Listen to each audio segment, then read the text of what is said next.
ثانیہ اماں کو معاف کر دو، ماں کی قبر نکال رہے ہیں، 2 بار جگہ چینج کی ہے مگر جہاں قبر نکالتے ہیں وہاں سے کیڑے مکوڑے نکل آتے ہیں۔ خدا کے لیے میری ماں کو معاف کر دو۔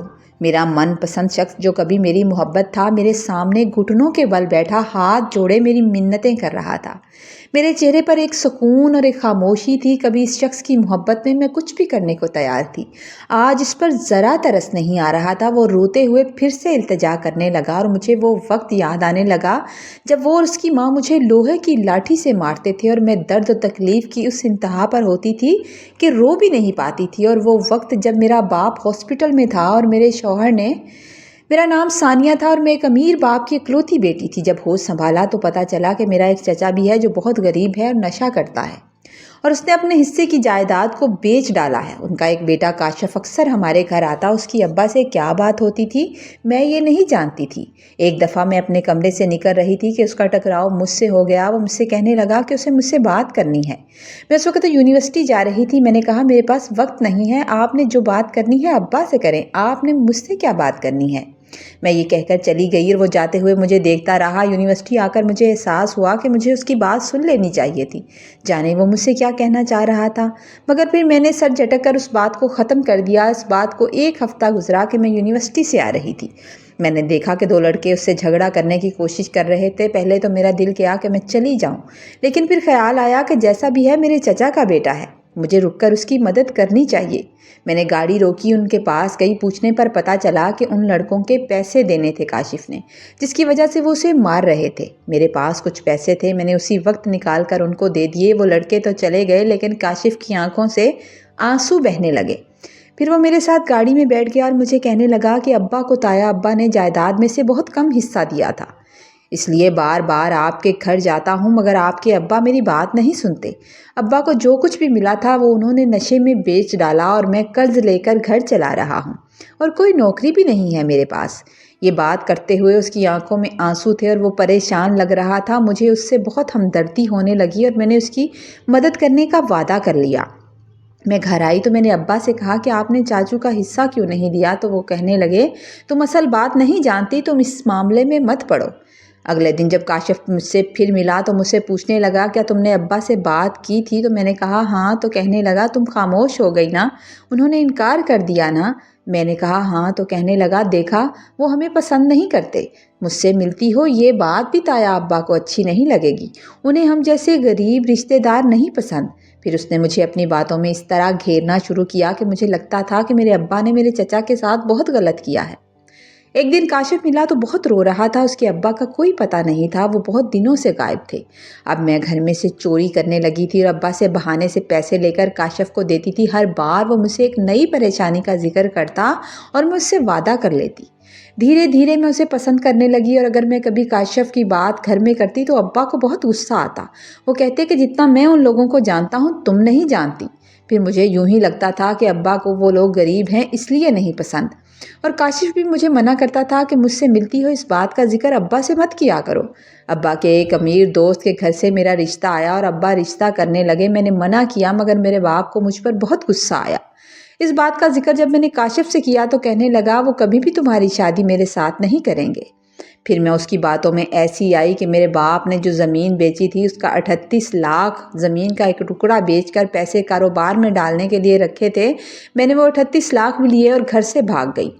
کاشف مجھے لے کر شہر سے دور ایک ویران جگہ پر آ گیا تھا، وہاں پر ہمارا نکاح ہوا اور وہ گھر بھی ٹوٹا پھوٹا سا تھا۔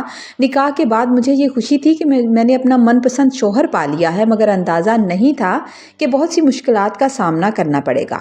شادی کی رات جب وہ کمرے میں آیا تو آتے ہی اس نے سب سے پہلے میرا موبائل لیا۔ میں نے حیرت سے اس کی طرف دیکھا تو کہنے لگا تمہارے ابا کہیں تمہاری لوکیشن ٹریس نہ کر لیں۔ میرا موبائل، میری سمیں، میرے کارڈ، سب کچھ اس نے لے لیا۔ اسی رات وہ اپنی ماں کو بھی اسی گھر میں لے آیا تھا۔ صبح بھی 7 بجے تھے کہ کمرے کا دروازہ بجنے لگا۔ میں نے جلدی سے دروازہ کھولا تو ساس کہنے لگی ہمارے ہاں اتنا دیر تک سونے کا رواج نہیں ہے، اب گھر کا کام بھی تم کرو گی، یہاں تم کوئی شہزادی نہیں ہو۔ ٹوٹی پھوٹی جگہ تھی اور کمرے میں پہلی ہی رات میری بہت مشکل سے کٹی تھی۔ میں نے تو کبھی ہل کر پانی بھی نہیں پیا تھا، یہاں گھر کے سب کام کرنے پڑ رہے تھے۔ میری ساس سر پر کھڑے ہو کر مجھے کام کرواتی اور کاشف خاموشی سے دیکھتا رہتا تھا۔